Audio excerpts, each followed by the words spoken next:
class, they can be used.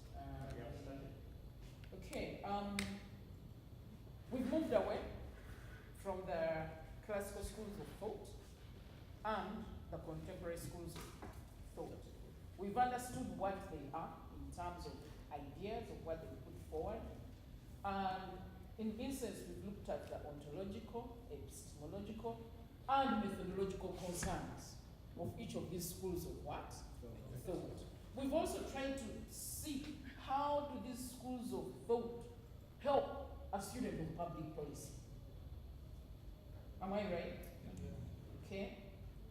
Now, we would like to move on to the different disciplines of social sciences and their conceptual contributions to public policy processes. We will be looking at political science, we will look at law, economics, demography, geography, and psychology, if all goes well. And today, I think I'll concentrate on today, we are looking at political science and public policy. Okay? And I'm going to request Masha. Masha is going to make a presentation. We will discuss Masha's presentation, and then I may make an additional input, which may be to supplement what Masha is going to present to us. But the key issue, we are looking at the conceptual contributions of these disciplines to public policy processes. That is our focus now. And we shall look at each of these schools of what? Of thought. So, Masha, please take the floor, and we continue. Hello. I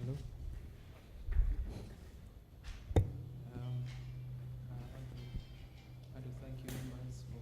I'm not hearing anything, Masha. Hello.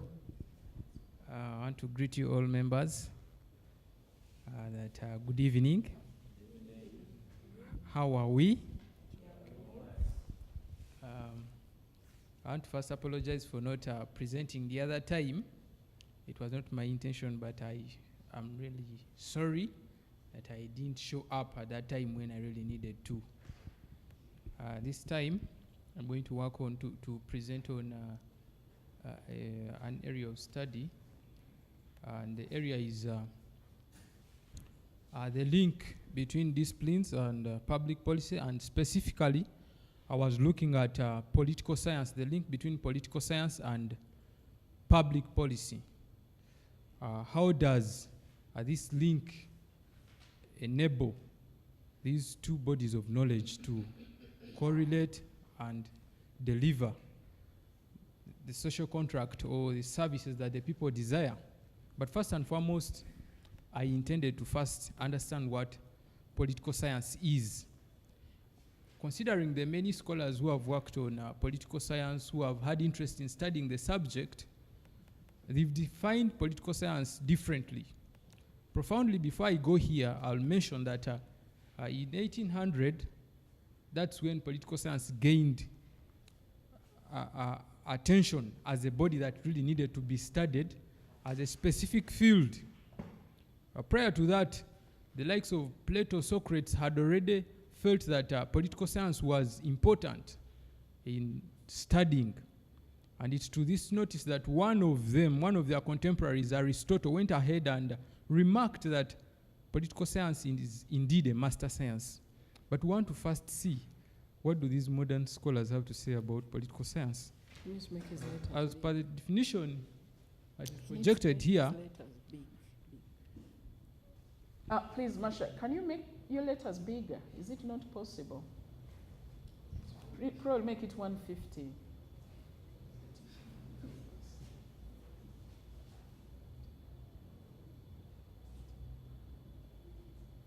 Yeah.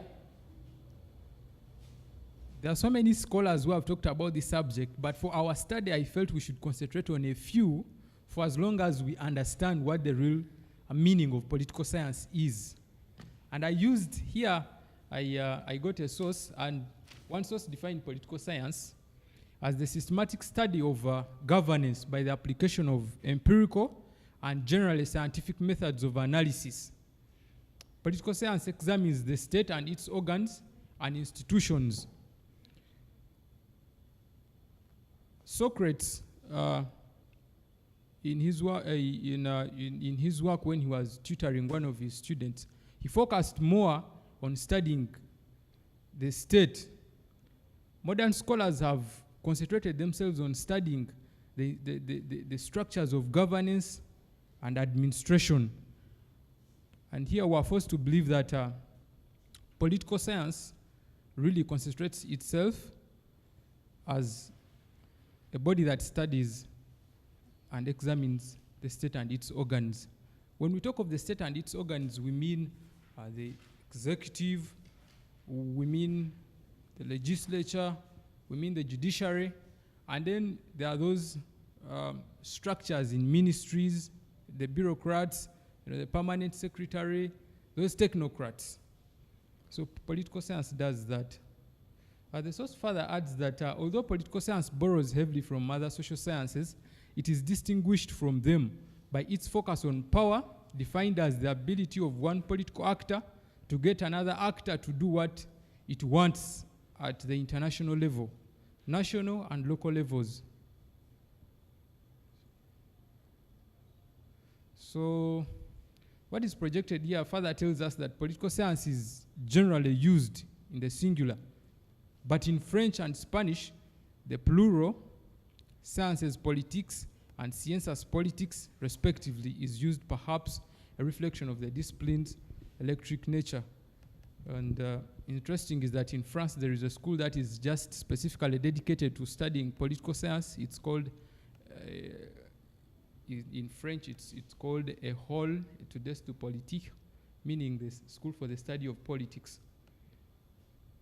So in Aristotle's work, Politics, he says that politics is a master science because it deals with the governance of the city as it determines which of the sciences should be in the communities and which kind of individuals are to learn and what degree of proficiency is to be required. So I won't dwell much on political science. I will cut it short at that, but I think we have understood what political science is, for it deals majorly with studying, examining government processes, looking at the society as it is, so as to influence public policy. So we'll then go ahead and understand what public policy is. There are many scholars who have defined public policy, but we must first understand that public policy is a field that gained its independent study around 1940. It was very much linked to political science, but some scholars felt they should study it independently from political science. And then the 1970s saw it become a field that people desire to major in, and it's to this notice that currently, as we're speaking, some of us are studying this as a major public policy, and so that is how it has evolved. So, public policy, according to one source, that's the Wikipedia, is the principled guide to action taken by the administrative executive branches of the state with regard to a class of issues in a manner consistent with the law and institutions' customs. Okay? Just to read it again if members really want to get it better.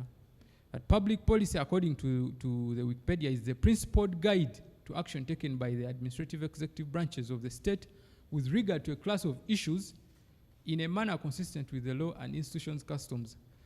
That said, there's one scholar called Dyer, in his book, I think 2007, goes ahead to define public policy as what governments intend to do and not what to do, or what governments do and what governments are not doing. That by government responding to a certain situation, circumstances, a crisis, that itself is public policy. Public policy happens in many forms. It happens in forms of proclamations. The head of state comes, a case in point at my place where I stayed, there was land eviction. He came and he made a statement that no one should remove these people from, should vacate you from this land. That itself is in essence policy, because he is the head of state, the fountain of honor. he wields a lot of power. Okay, so public policy is carried out by those that are in power, those that are legitimately authorized to do so. I think we're together. There is another source which tells us that public policy is what government, any public official who influences or determines public policy, including school officials, city council members, county supervision, I think it was an error, county supervisors, does or does not do about a problem that comes before them for consideration and possible action. I think from what I first said, we've just gotten it, that what they decide to do and not what to do. By emphasizing that, I mean that many of them have defined public policy, but in essence, they all end up at one thing: what government decides to do and what it does not want to do. That if government is quiet about a situation, then that is government position. That is what it has decided, and you cannot challenge it. Well, okay. I went ahead now to delve into trying to link political science and public policy. And this is what I said. Political science and public policy are linked due to the fact that political science imparts the knowledge of the state, its origins, nature, structure, and functions to policymakers. One needs the above knowledge if they are to play a key role in policymaking. The source is here, preservearticles.com. A case in point is that if I were to make policies for the people of Buganda, particularly Mukono, the understanding of political events in Mukono is key in the success of implementing a given policy. If members desire that I illustrate this further, understanding the nature, the origins of the people of Mukono. How did, in the first place, Buganda come into being? How did Mukono come into being? What is the culture that these people really treasure? What is their way of life? What do they detest? What do they cherish? How are they aligned to one another? How are they connected? That if at all a policy is to succeed, this must be put into account. Otherwise, I might be doomed with my policy, because then it will not be addressing the interests of the people. Now, let me just illustrate this a little bit. That I come from Bugisu. But should I come in Buganda, let's say I'm appointed a cow, I'm a bureaucrat, and I went ahead, I issued some, I carried out, I did some sort of ordinance or a bylaw, and it seems to contravene what these people believe in. God forbid, if I wrote, I wrote a policy brief that kind of disregards the Kabaka, I can assure you that I will not stay here any more longer. Because these people have a lot of attachment to that. Just like if anyone was appointed in my area and went ahead and said, no, now you know what? Because I'm the DEO of Mbale, Sironko, Mbale, or Manafa, I've decided that there will be no circumcision in August. I can assure you there will be doom. There will be an uprising. So, respecting people's norms, it's only and only political science that can inform us. Political science being a child of history, it carries on a lot that a history has to offer. And therefore, appreciating this is key in the success of implementing a policy. I beg to proceed if at all members are par with me. Political science is charged with the responsibility of imparting knowledge about the world, which is important to a policymaker. One must understand why African policies failed during the Cold War era. A case to note is why did Nyerere's Ujamaa policy in Tanzania face resistance from the West, and yet it was designed for Africans and not for whites. This policy was seriously fought. Well, it meant good for the people. I read one book where one white journalist wrote, he was giving his experience in Tanzania, and he was writing how this policy had made people so lazy. It had kind of violated people's rights and so forth. But this is just, can I say, some sort of Eurocentric mindset that is trying to inform the Afrocentric perspective that Africans have their own ideas that they cherish. They feel working together is important. And then for you're saying, no, for me, I'm advancing ideas of liberty, I'm advancing all this and this. As many other scholars, including Hayek, had to criticize Nyerere for his approach. And the dynamics that were playing here included seriously the Cold War. It had serious effect on many African policies. Actually, at that time, many African leaders were toppled, and one wonders why they were toppled. It's just because the Cold War. Just to mention a few, Nyerere himself faced serious resistance. Amilcar Cabral, before he died, he had authored serious work back to the roots, and this was informing the way how people in Guinea-Bissau were to carry on with life. He left this to his brother, young Cabral, who also attempted to, but he was frustrated by foreign policies back then. As you know, that capitalism and Marxism were at serious play, and anything that seemed like a school of thought of an African was a threat to Western interests. Now, it's our interest as policy scholars to really understand some of these dynamics. For example, you have 5 minutes to finish. Thank you, madam. Right. Just something a lot to say, but I will not dwell much there. I think I've stressed. I just have a lot to say, but to be disciplined, I'll respect time. Upon finding answers to the above questions, can enable current policymakers to understand the different dynamics that are involved in the execution of a policy to enhance its success. The sense of judgment a policy actor gains by linking himself to political science will always enable them to know which policy once formulated can succeed and one which can't succeed. So the current age is dominated by democracy as the last form of man's thinking. That is Francis Fukuyama who says that in his book, The End of Man's Ideas, The Last Man Standing. So the above ideas contain a dominance of human rights, accountability, neoliberalism. Most policies in the current age, if are to be embraced, must be seen to be anchored on promoting such and such values which are advanced by the World Bank and the International Monetary Fund. For as long as you made such a policy that seemed to not to include certain ideas of liberty, can I say women emancipation, because even the World Bank seriously advocates for inclusiveness of women.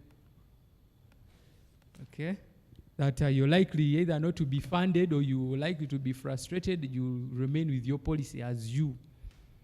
It's therefore the duty of African policymakers to design policies that are in the best interest of their people, bearing in mind the prevailing interaction atmosphere. So this scholar draws the link. Political science and public policy are linked. The sense that political science is the broad field of the study of influence processes that affect the form organization of societies and communities with public policy, which is subfield of political science. It focuses specifically on the output and outcomes of decisions made in the societies or communities, formal decision-making institutions. Okay, and also to mention that political science as a discipline of study, it includes the field of public policy analysis. Political science is not only limited to simply a few things, it's such a wide field that encompasses many fields of study. You can mention economics, mention psychology, sociology, anthropology, just to mention but a few. Conclusively, as a student of public policy, I can argue that the link between political science and public policy is of paramount value. That was my presentation. What is that value? What is the paramount value? Can you give it to us, please, in summary? So the paramount value that I meant here is that these two fields of study having to be married together to advance a course that envisages ameliorating man's plight. What is the last one, please?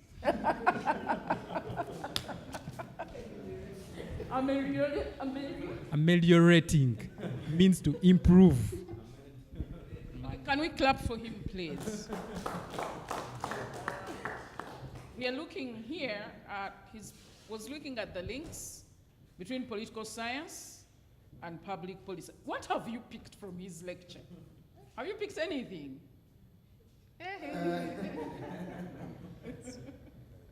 I don't know. This is a unique class. This is a unique class, isn't it? But anyway, you have your reasons for your picture. Okay. The key point is he's been looking at the links between political science and public. What have we picked from his presentation? Have you picked anything? Yes. What have we picked? Yes? I've got two ideas that I can pass on as a public policy student. Yeah. One is from the definition of political science, whereby it is studying the role of the state and the other policy actors that ought to be involved. For example, when he talks about the state as the art or the science of governance, where we are looking at how it functions, the nature and its origin as being vital. When we are setting policies, we need to look at the background of the given society, so as to solve a given problem that might have arisen. Maybe it might come from the origin, maybe it might have come from the You need to go to the contemporary schools of thought where context matters. Yes. Which school of thought talks about the relevance of context? This can be Positivism. Yes. And postmodernism, Yes. I think, stress that. But also post-structuralism. So the contemporary schools of thought, the context does what? Matters. Okay? Yes. So the background of those you're making the policy for, Yes. you need to understand it. And also the structures, because as you formulate a policy, there must be viable structures that are going to work hand in hand to see that the policy is implemented. Without which, then there is going to be a policy failure. In instance, governance matters. Yes. Okay? Yes, I think that's what he's saying. Governance matters in policy what? Making and policy implementation. Anything else you've picked from his presentation?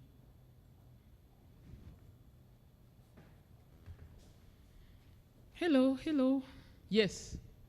From Marcia's presentation, I think as policymakers, we need to look at power. The distribution of power, the organs that have power, and how those organs can be based on to make a functional policy. He's trying to kind of allude to the same thing, that the organs matter. Although for Ronald, he was looking at the origins. Me, I'm looking at the system as it is in government. If we look at maybe the parliament, how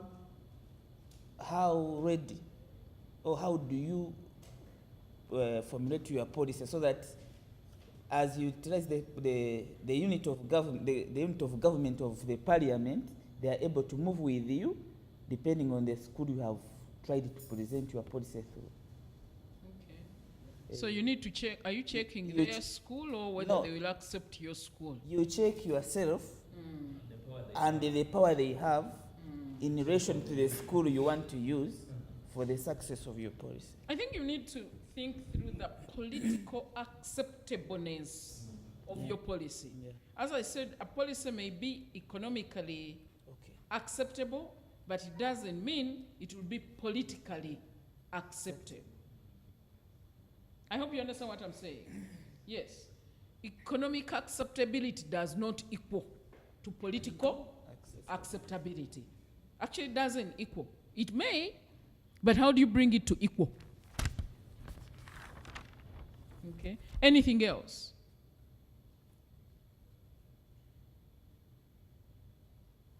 Okay. I would like to move on. And going to make a contribution, an addition to what he has presented. From my presentation, I've given you my presentation, and I'm trying to look at the contributions of political science to public policy, the conceptual contributions of political science to public policy. I gave you 2 articles, one by Sabatia, Towards Better Theories of the Policy Processes. Has anybody read it? And then one, Campbell John. Yeah, I'm midway of Campbell. You've read Campbell. Midway, I'm not yet done with you. But You need to be scholars, colleagues. You need to be what? So you really need to read. It is important you read. So it means in the next lecture, we'll begin by discussing those, what are the contents of those 2 articles. Who is offering to read those articles? Okay, I have 2. Which one do you want to read? There are 2. Sabatia, Towards Better Theories of the Policy Process, and Campbell John, Ideas, Politics, and Public. So you're doing Campbell John. Okay, so you're doing Sabatia. He put up his hand first, so he had the first choice. Okay. Can I have my presentation, please?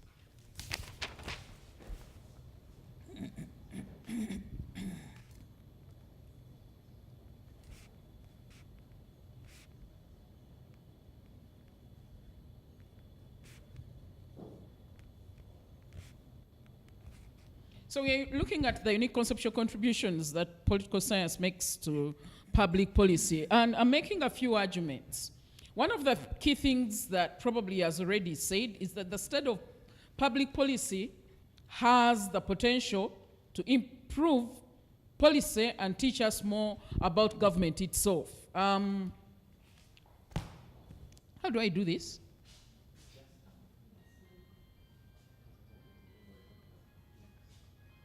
Yeah, okay. Yes, thank you. So we have the study of public policy has the potential both to improve policy and teach us more about government itself. Teaching us about government itself, but also improving policy. And at the end of the day, what we want is you people to improve policy making in Uganda. That's my duty. I don't know whether I'll be alive or dead or whatever, but one day I believe that you people make a contribution to improving policy making in Uganda. And Aristotle alluded to both potentials when he treated politics as the master of science, the pursuit by which a community might achieve the good life, which I think the humanists most ably talk about, isn't it? Yes. And leaders were to use governance to realize that good society. But to achieve that, they must seriously study the workings of government and politics. In principle, the science of policy and the science of politics were one and the same. It is a recent development where now we are studying political whatever, public policy, but political science. Actually, that's why you're in the department of, in Makerere it would be political science. Here, it is the Department of Public Administration and Governance. The 2 are closely linked to what? Together. It's a recent development where now we are looking at you as scholars of public what? Policy. But initially, you were what? I tap.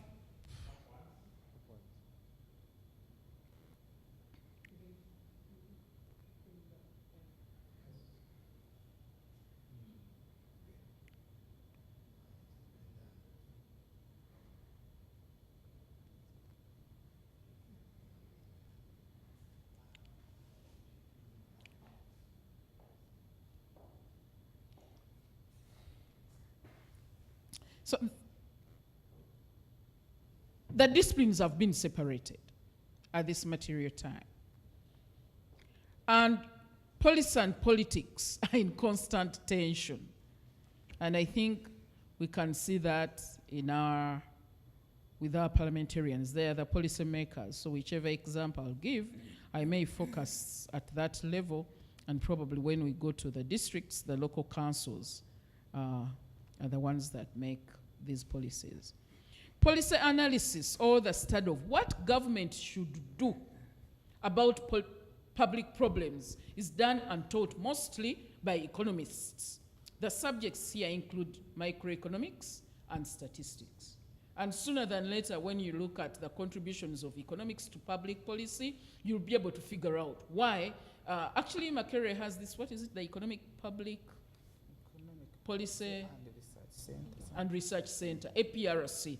And most of the policies we have in Uganda are made at that center. Actually, most of the initial studies, if a policy has a study, some of them don't have even studies or information that informs them. But those that do, like the UPE policy, was mainly nurtured from that APRC of Makerere. Economic policy and research center. Because historically, policies were drawn by what? Economists. Studies about politics are taught and done largely by the political science departments. And the subjects here include the legislative process, implementation, and administration. So I think you already see the problem, isn't it? Yes. The policy that is done in the APRC is going to be passed in the legislative, who probably did not even participate in its formulation or thought processes. The first group focuses largely on policy. The second, mostly on politics, and neither says much about the other.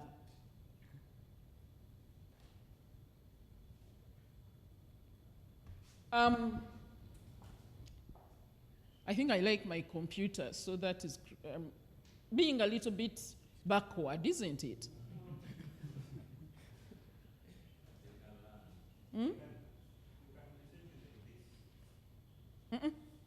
We'll not do that. I need to be modern. So the first group largely focuses on policy. The second mostly on what? Politics. On politics. And neither says much about the other. Thus, ironically, economics tell government what to do while ignoring it. They don't know much. The APRC people do not necessarily probably know much about how government functions. Yet the policies they're making are going to be implemented by what? By government. While political science does focus on the government, but probably it will not tell it what to do. For them, they are focusing on the elections, how the elections are fair, democracy, whatever, authoritarianism, and so on. So, we are not achieving the union of policy and politics as Aristotle imagined. Okay? We've separated the two, and we are not achieving that which Aristotle imagined. I'm becoming modern, am I not? When discussing policy arguments, economists often make the Model 1 assumption, Alison puts this out, and that the idea that government consists of a single decision maker, thus eliminating politics as a constraint. That the leader problem is then entirely one of choice rather than of power. Economists talk about choice. Choosing between competing what? Options. But not the power who has the power to choose. They are competing what? The choices are many. Who has the power to choose? The economists probably presume that you'll choose one which is most economically viable. Politically, you may not. You may choose one you think keeps you in power or enhances your power. I think when we are making the UPE policy, did we have enough resources to run UPE? And then we went on and made USE. I remember at one point of time, we had this health for all the people to pay for health, and then, so, you know, there are major issues to think about.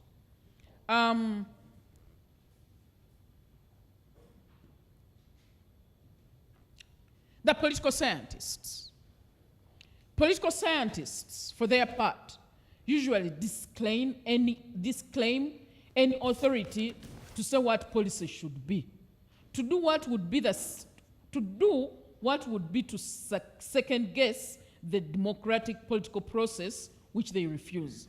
So rather than reason about policy, independent of politics, they often assume that the outcome of the democratic process is by definition optimal.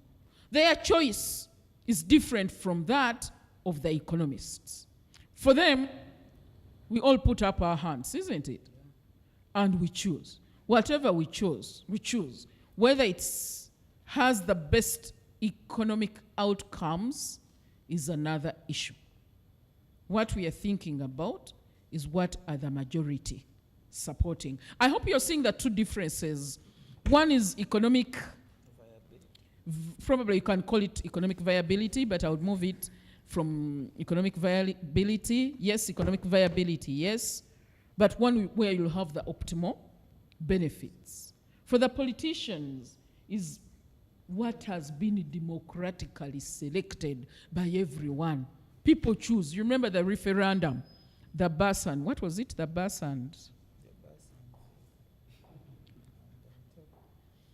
We choose what the majority do what? Support. That's from the political angle. In practice, each discipline admits the need for the other. Economists, after dominating the early curricula of the policy schools, came to accept the need for more courses about politics and implementation because these subjects were so important in the real what? World. The non-real world, the one which makes most economic viability, may be useful. One which makes most political viability, that is which one is most liked, may be useful. Yet in the economic world, one which makes most economic viabilities may be most what? Liked. So the two worlds matter to each other. Probably before I continue, any questions? I'm giving a lecture this time. Why is the politics always, or policy, moving contrary to the economic? They are not moving contrary to the economics.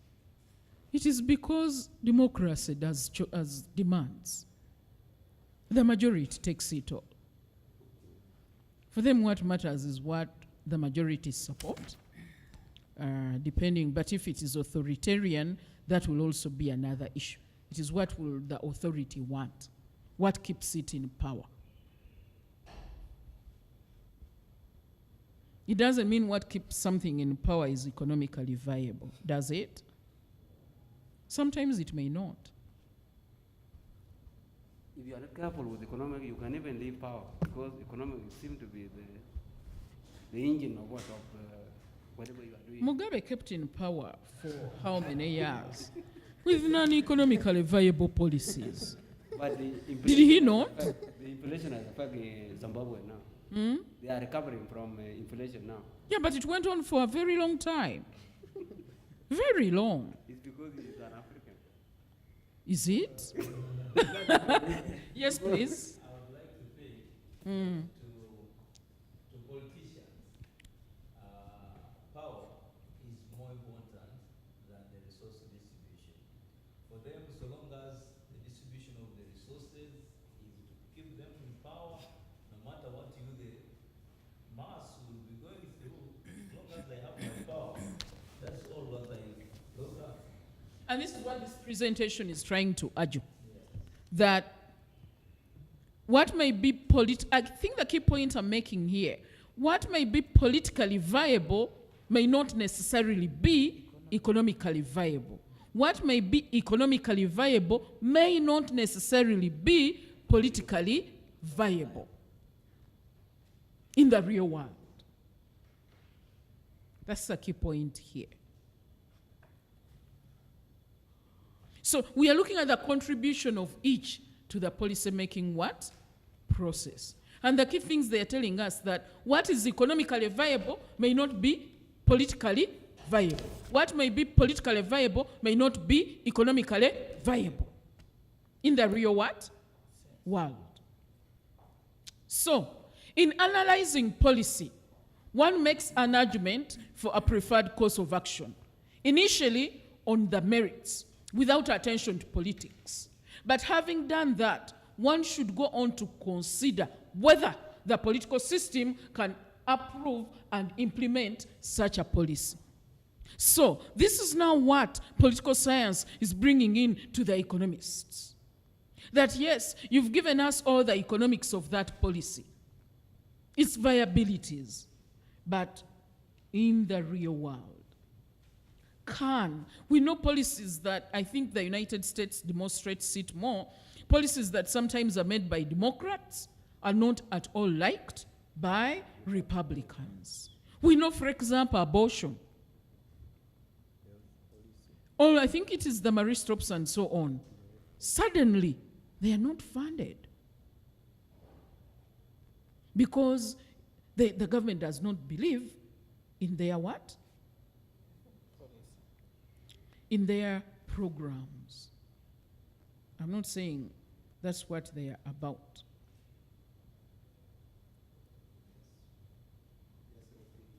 The whole issue around reproductive health, which I think is a focus of some of these institutions. The Republicans want to scrutinize a little bit more. If you are talking about reproductive health, what are the contents of your what? Your programs. Yes, the Obama health care policies. Because what was the concern with the Obama health care policies?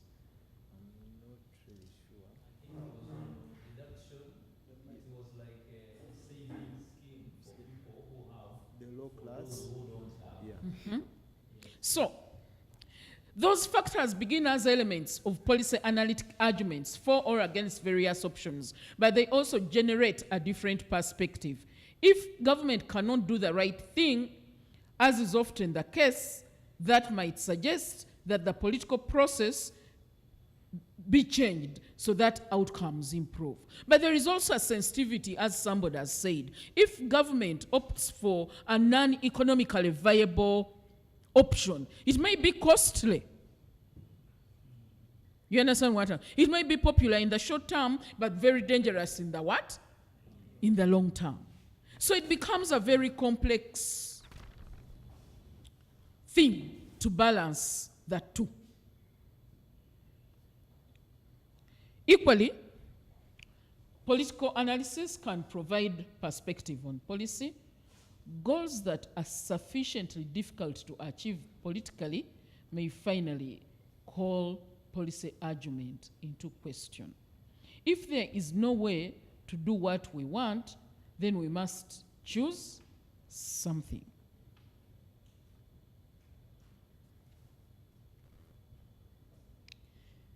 If a policy argument is put in place, but it is difficult to achieve politically, it may bring up questions. Because anyway, something must be chosen, isn't it? More visible, something more visible. Actually, Aaron Will Davinsky argued that we we often do not choose ends and then go on looking for means, as classical economic policy analysis supposes. Rather, we first see what things government can do and then choose our ends from among them. So political analysis reshapes policy analysis.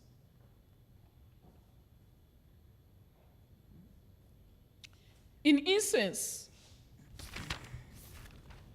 you first see what politically can be viable. And then you will choose what you can do among those that can be done. I think we see one of the things that I can give you from a policy perspective in Uganda. We've seen all these. I come from a gender perspective in my work. And one of the things I've seen is the struggle around getting gendered policies through parliament. We know most of the power is held by men, isn't it? Yes. Most of the power is held by what? By men. So, Not always. I've not said always. I've said most of the power is held by what? By men. By men. That's what I've said. So when it comes to policy making now, when you make a policy, they also think, how will it be widely supported by the so many men that are out there who hold the power in institutions, in households, in markets, in all places. So when you're making your policies, then the gendered policies, then you think. And I think we've seen some of them struggle to go through. For example, the co-ownership of land failed to get through the Land Act. And they went for a lighter option of consent before sale, that the woman has to consent to the land sale. The question was, how do you consent to what you don't own? So that was, some people think, feathers of ants. Byoya byanswa. Byoya byachi? Yeah, so Feathers of ants. The ants are not there. Although you're thinking you've given somebody ants, when the person checks, the ants are what? Away. Yeah. But that is it was a more politically acceptable policy in comparison to one of co-what? Ownership. There were several options. One option was co-what? Ownership. The other was consent before what? Before sale. And they went for that. What government can do. It could also have passed the co-ownership, isn't it? But it did not. So political analysis reshaped the policy. It moved it from co-ownership to consent before sale. The reality was that most of the land is owned by men. The society is patriarchal, and it may be costly. was it a political factor or a social factor? It is both political and social. That is social factor. That's why I first talked of the decision makers were men, but they also knew in society those who own the land are men. So I moved it from the politics to the society. Also, politics can be formed by Society. So, depending on the cultural aspect, it's also true that traditionally it is known women don't own such capital assets. Now This is the traditional mindset. So academically, the study of policy and the study of politics can seem like ships passing in the night, but in the actual practice of government, they are as closely tied as brothers. It is too simple to say that a policy argument succeeds or not, or that the politics prefers one option or another. Either studied in isolation misses the crucial interaction between them. Policy argument and actual politics are not separated, but merged in a high-level systems analysis. A policy cannot be isolated from its policy, from its political what? context. The two both matter. Okay? My lecture is going on and on, but it will soon end. Policymakers keep trying out various courses of action to see what works, but also what has support. I have been laboring to get to here. But the key point I'm making that it has to work, it has to have support. Even if it works and it has no support, it will remain on paper. And I think we've seen so many policies in our context. They are probably out of context in terms of support. If they have the support, then their chances of working is very high. Whatever they do has to be justifiable to them on the merits, but also it has to be persuasive to the other actors. Statecraft requires that policy satisfies both priorities. The merit priority and the support priority. Bureaucracy and federalism are among the constraints of what policy may choose to do. Institutional filters and embeddedness, the formal rules and procedures policymaking affect which ideas penetrate the policymaking process. The Domestic Relations Bill was made in 1961. To date, I think they've made a new bill. What is it called? The marriage bill or there is a recent one? Marriage and divorce, something. There is something that they are Marriage calling and new. divorce. What is its name now? Next week, but I think they're going to. Aha. They are still processing the family. They have called it now Family and marriage bill. But the key point is that the formal rules and procedures governing policy making affect which ideas penetrate the policy making process. So what happens if a policy may have the merits but doesn't have the support, the persuasive support? It may never see the day of light. It will get caught up in those bureaucracies. I remember, I give this story, I gave it last week and I have to give it now. I was among the participants in the making of the land policy. I also campaigned for the Domestic Relations Bill. Actually, my doctorate focused on those two. And I realized that the Domestic Relations Bill, unless otherwise, will not see the light of day. 10 years down the road, it hasn't. We were campaigning, so it is 20 years down the road, it hasn't. I am not sure it will unless it is fundamentally changed or we change our mindsets. The Land Act. I remember one time we did a study. I think that study was done by Oxfam. And we went to share that study. And what happened? Definitely, we were campaigning for co-ownership. And the powers did not necessarily like co-ownership.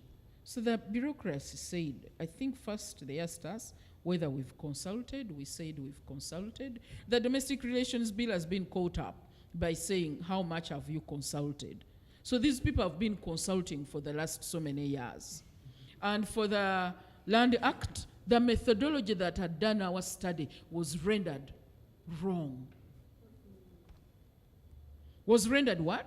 You remember epistemology, ontology, and methodology. So you start challenging cracking one of the three, and they cracked the methodology.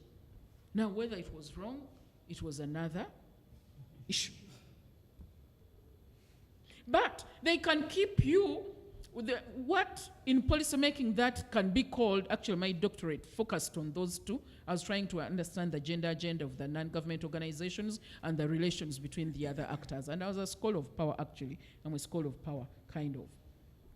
But the key point is that there was non-decision making. So,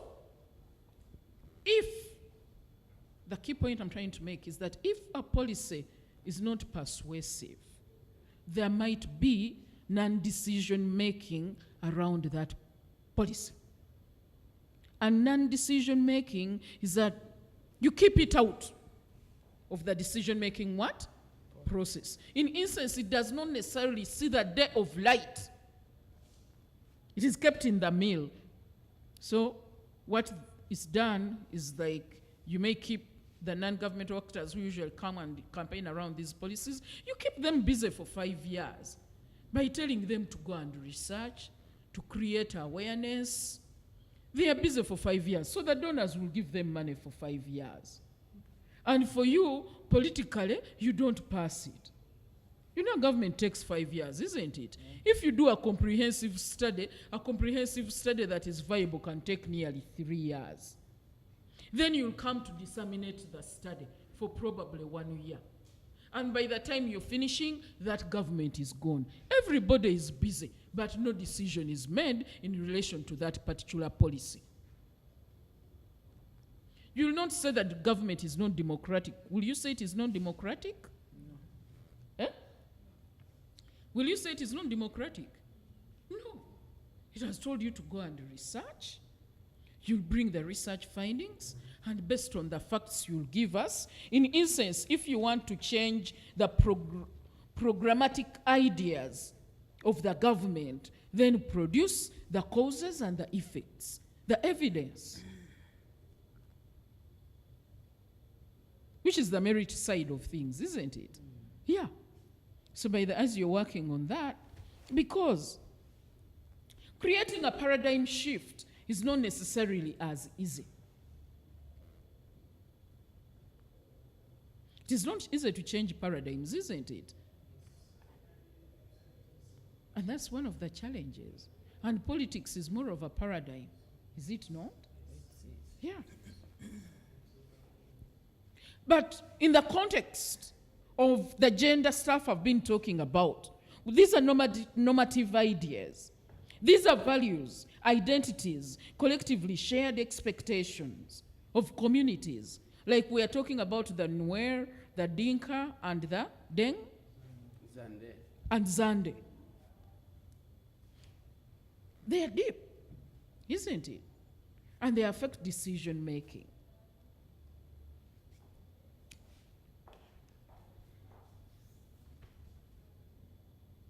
Another put this is that policies are not really chosen in isolation from the institutions as orthodox policy analysis assumes. Rather, options and the arrangements for them must be chosen together. To be effective, programs must have a persuasive rationale and be embedded in a supportive legislative and administrative what? Setting.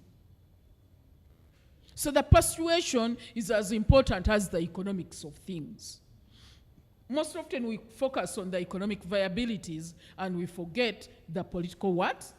Viability. The case I'm making here is that political viability is as important as economic viability. I think I'm done with my lecture. I have enjoyed the modernity, and I could go on and on. I think I have some few additions to make. Let me see.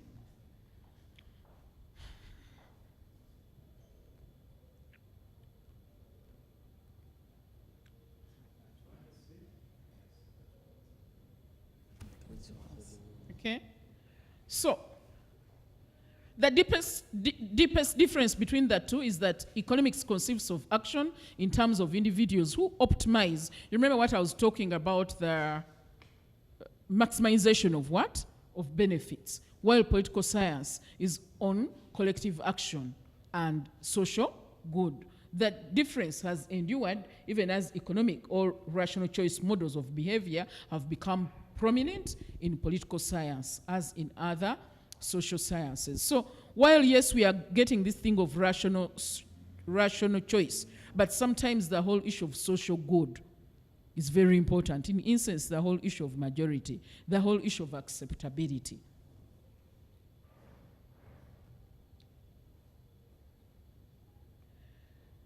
The combined conception covering both policy and the politics of issues draws mostly on the normative side of economics and the descriptive side of political science. These two poles, which are linked, this is in the figure, but let us ignore that, form the basis for a combined study of public policy. These are dimensions that, when yoked together, come the closest to capturing the actual process of statecraft, the struggle to square the optimal with the politic. I think I'm making the same point continuously in different ways, that as we are doing the political viability, we need to do the economic viability. I'm continuing and saying the same point as many times as I can. Of course, there will be issues where values other than economic maximization will state the goals of policy. And here, political theories of use. And there will be issues where the relevant behavior is market-oriented. And here, the positive side of economics will come into play. Public policy research should be based on economic policy analysis linked to political science of policy making. That too, I'm still making the same point, that the political science and the politics matter. Analyzing policy making capacity against the ideal of the some desired policy teaches us something new about the nature and potential of our regime. The states that performed best at reform were those like Wisconsin, where a moralistic culture made them able to enforce good behavior despite our freedom-loving politics. So, at play here is also the what would call values, identities, the shared good.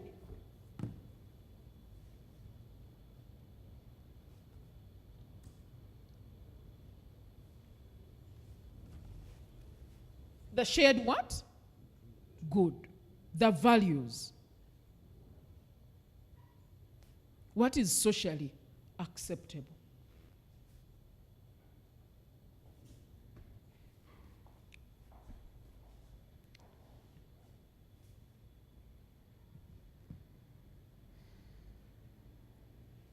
Different assumptions lead to different policy options.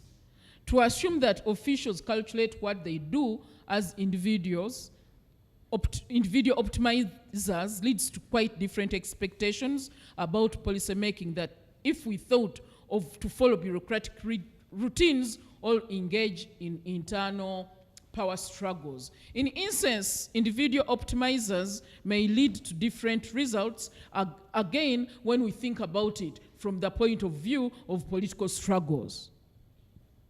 What will be accepted? What will ensure that FDC and NRM don't fight each other?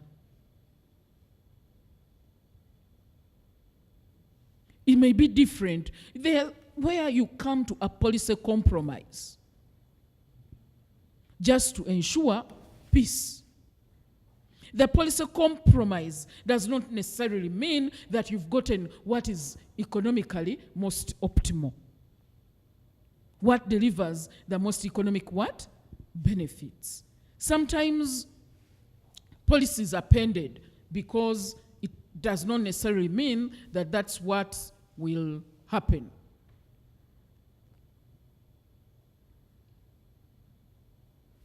Taken for granted, paradigms constrain the range of policies that policymakers are likely to consider. So I've talked about the whole thing of values, attitudes, and identities. I've talked about the whole issue of sometimes we may think we are having a one culture, but we forget that individuals have agency. They can react against. You understand what I'm saying? They may not necessarily agree with that presumed culture that is governing all of us. And so we need to frame policies to make them politically acceptable. That's all I've been trying to labor to say, and that's what the contribution, probably I may say, politics makes to the policy making what? Process. We have new ideas, we bring into play like environmental protection, we have the actors may be different, isn't it? I've already talked about those of us who believe in gender equality, those who don't believe in gender equality, those who believe in environmental protection. We remember what happened when it came to sand drilling in where? Rwera. Rwera is on Masaka Road. But the key issue is the protection of the lake versus making money. Even Mabira. Okay? And I think people now are talking, actually they are praising that lady for ensuring the protection of Mabira. Can scholars be proficient in both policy and politics? Many policy scholars do not have government experience. So the whole issue of framing a policy that will be politically acceptable is not necessarily easy. Or it may be politically acceptable, but not necessarily economically viable. And I think one of the things we may need to think through is the Land Act in Uganda. I think that is a historical thing.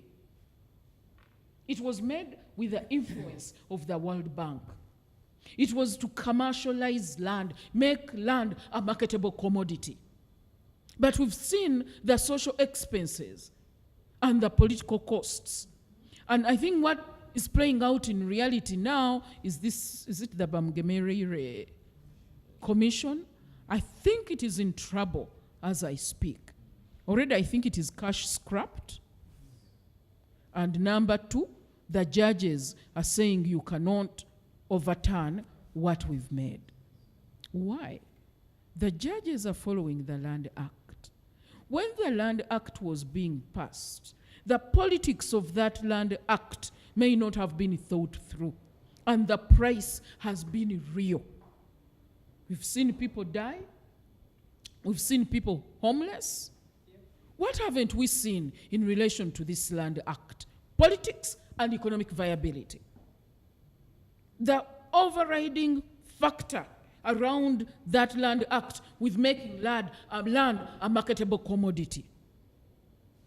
But, and that overrode, because as I've said, sometimes the economics may take the day, sometimes the politics may take the what? The day. And I think the economics did, and the Land Act was passed. Its economic viability, I am not sure whether it is there at this material time. I am not sure. The cost has been real.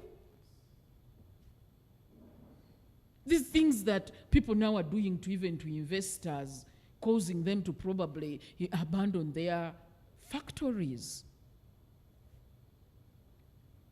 And I hope the journey has not just begun. I hope so. But the key point I'm making, economic and political viabilities, both matter. I end my submission. It has been long. It was a lecture. Okay. Any questions?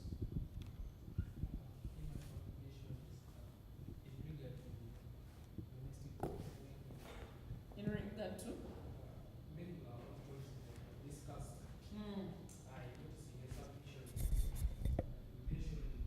What you've just concluded is that the international development partners, World Bank and IMF, can also sometimes give us their input and say, no, make this will be good for you. But Yes. as our policy scholars, I think are just not prudent enough, or they don't have. Because they don't have experience from government. So they don't look at the politics. I think there was limited focus on the politics of the Land Act. Yes. And what I think is most of the policies that were recommended by the World Bank right now, all of us are seeing them going bad, if at all we're being objective. Yes, I think they were behind the UPE policy. Yes. I don't know whether they were behind the USP policy. I know for a fact Because Ernest they were DG's, behind the Land Act. Yes. What other policy? For you to When say we, that. when we talk of how about privatization of UCB and then other parastatals in Okay. Uganda, so many people lost their lives, and currently the government is rethinking of going back. Are you serious? In my own opinion, I've not seen on paper government do that, but I feel government is somehow frustrated because if banks are closing down, that is an issue.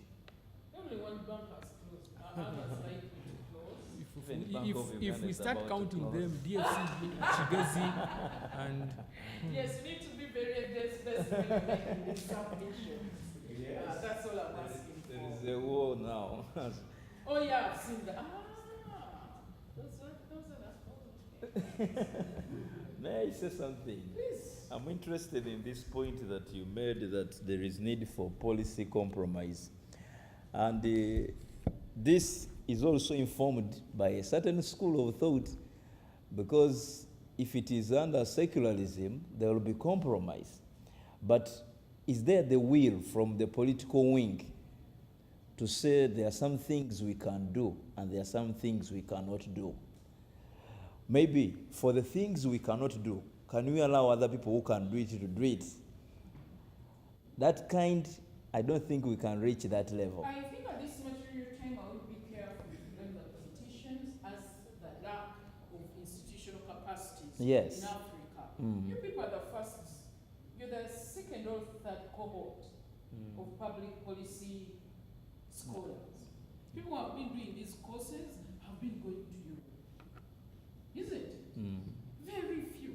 And even then, you're still very few. And even probably your relevance has not yet been appreciated. That is true. So, when we are blaming our policymakers, they just don't have the technical capacity behind them to ensure that the policies that we produce are economically and politically viable. The institutional capacities is very low in African countries.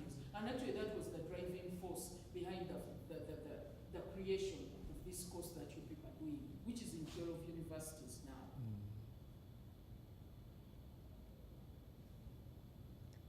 Do you see these two people uniting, the I- economists and the politicians? The uniting will now be from you, who is studying the economics and the politics of things and the philosophies of things.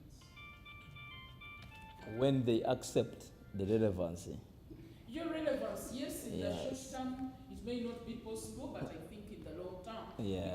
Because, once you're there, it will be like you're there. And policymakers will be required to make evidence. Some of the policies, I'm serious, we make don't have any study that backs them up. That I know is true. strategies that have been drawn without any research, and the strategy is developed without any prior research, and it is a national strategy. The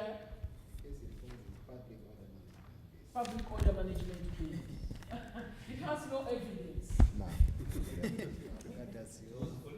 It was politically informed. That was after 2000. We have many Was it policies 2009 saga, Buganda saga here? Yes. not based on any evidence. So we don't know whether it is economically viable. We don't know whether it is politically viable. We don't even know whether it's psychologically, socially, or whatever viable. And you're coming up now, you as students of this course, is to assist these nations do better. If we are allowed. I think you need to be You need to be optimistic. assertive and Because optimistic. they may not be allowed, but they will put you in positions where you're policymakers. We have policymakers in this class. And we have you people. You may seem casual here, but I don't think when you get back to your country, you seem people. Our people are not easy, but we he's admitting actually. These They are people not here that easy, get but back we to shall your try. country, we know that. Fight imperialism, stand together. We know that, don't we? And even some of us may seem small in our own ways, but probably we are not. And I know what I also say here. Some people check and they go and inform the machinery that probably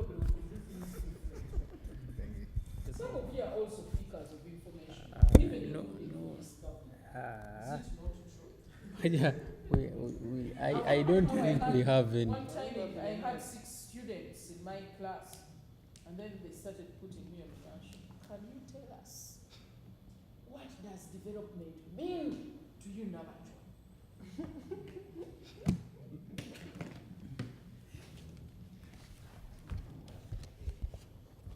But, for us, Nabachwa. So any other question, or we wind up? Any other concern?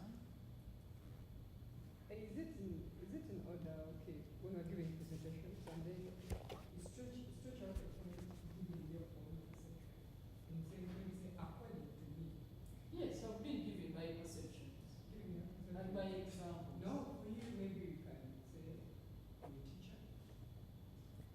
But are we obliged to I take think what she tells us? I'm discipling you people. Are we obliged Am I to- not? Yes, this is a graduate I've class done it research. very well, and very systematically, and very sure. Actually, I'm giving replicas, except they will be of a different kind. That's what I'm presuming.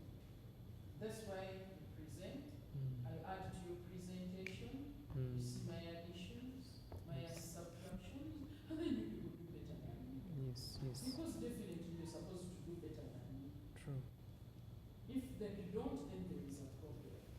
sure. Yeah. Because you have an agents of your own. You're thinking. Professor, Eh? you see what is disturbing me Mm. is the way you bring out your ideas in relation to the link between politics and policy. I think for me, I did not so much focus on the link he did. I focused so much on that contribution. Yes. Yes. So this is where I'm trying to figure out how to generate, Mm. because at the end of the day, you must have a stand Mm. of who informs who. And as you are doing so, you're just looking at mainly the differences in the two as well as their similarities. Where are the common points? And as policy students of public policy, we're looking at how can we have a common ground where politics and policy can come in to develop. I am trying to bring out probably the, if that's the way you picked my presentation, Mm. I'm trying to bring out the added value, Yes. the relevance Mm. of each of these disciplines. Yes. That while policy is mainly anchored in economics, by virtue of only one major thing, that if a policy is made, it It has must to be supported. implemented. Mm. And if it has to be implemented, it has to be economically viable. Mm. However, the argument I'm making is that it is not made in a vacuum. Mm. It is made in a reality. Mm. It is passed in the reality, and the reality is of politics. Mm. You understand what I'm saying? Yes. So how do you link it from its merits, from its economic viabilities to the realities? Economic viabilities may not be real life viabilities. Mm. And I've given you a very clear example of the Land Act. Economically, it is viable to displace 700 families and put there a factory. Mm. Realistically, if you displace 5 villages, I assure you, unless you rule by the gun, the next election will not come to power. Mm. So, Africa, if it implements their Land Act, is now subject to one thing, either dictatorships or whatever. That's it. Let us be clear. You displace villages, where do you expect people to go? And you think they will come and line up for you? Or put their belt for you? Impossible. But did you realize that the economists are even having more power as far as this Land Act is concerned? Because as I was this saying, this man comes out to displace the people. Even the president comes to plead with the man yeah. by apologizing to the One, public. in the Constitution, they said land belongs to the people. Yeah. And the man has his land title. Yes. Now the question may be whether Oh, no. Because we've also had these things. Yes. Funny. Socially, there is corruption. That you have an original duplicated. So, I think we'll also go into social viability. Yeah. But let us remain on the economic and the political. He has his land title there. In fact, at my place there, the man has the land title, but he cannot explain to the commission how he got this land title. Indian. No, it's called Dick Vanova. So he was called by the commission was forced to call the commissioner in charge of land registry to tell them how possible it is that someone can have an original land title, but did not carry out any transfer of the land title from the original owner. So those are issues. Yes, that is possible, but sometimes how sure the original landowner is the original landowner, and it is also not an official statistic. Anything is possible. Question in question. Uganda. Not only in Uganda, all over the world. All over the world it is possible. No, even in America it is possible. Anything is possible. But the key point is the economic And the and political. political. You cannot displace village because all of us actually are displaceable material. Actually, when it comes to Buganda, all of us are displaceable, including me. We are all displaceable materials. These people had minor lands. So a full place like Mukono was owned by Hamukas, including where our university is. There is a particular university, is it or whatever, where the owner, is it a university? Is that Yes, it was Chambogo. Chambogo. Actually, Chambogo, I think, is on Buganda land. Yes. Yes. And I think now government went and built on the other side, several of it. You know the National Council for Higher Education is there. There is a nursing something. There are several structures that are being built. Yes. And now probably they are asking, your university is on our land. We are all this. So when this Land Act was being made, these people did not think, the only thinking was, we open up this land, people will buy, and it will be a land market. The only thing that a Ugandan had, even if however poor, the only property they had was land. And you get it out from them, you finish to them. Whether the land was in a title or a Chibanja form, they were rich to that extent. Yes. So, people are willing to die rather than be alive. Let them amend constitution. Mm? Let them amend constitution. Actually, the constitution seems to be okay, but there are challenges. How can now government legislate and make this man leave a land when initially it is said it is your land? In fact, they were trying to take a land act into parliament, and I think they had to withdraw it because they first need to amend the constitution. It is more complex than a common what? Remember, constitution is highly political. Yet, these policies are highly economic. So those contradictions are not easy to. Absolutely, I'm not saying they are. All my duty is to bring them to your attention. Yes. And I always say, where my generation has gone wrong, the next generation needs to put what? Right. And my duty is to guide that new generation to know my mistakes of my generation and do better. That's why right now we are talking about anti-corruption. I've told people, yes, my generation is guilty of corruption. There is evidence for that. But the future generation shouldn't be in the same mistake. You people, we are trying to say, as a university, you make this world better. So, Yes? as a Marxist, I will say that.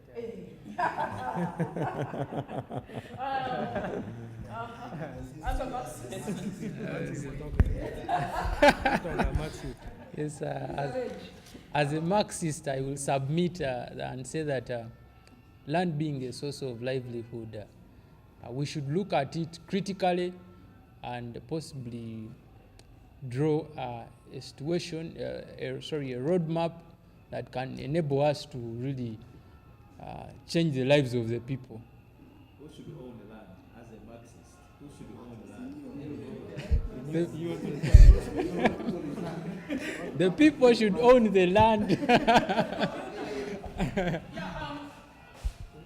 really think we have many issues.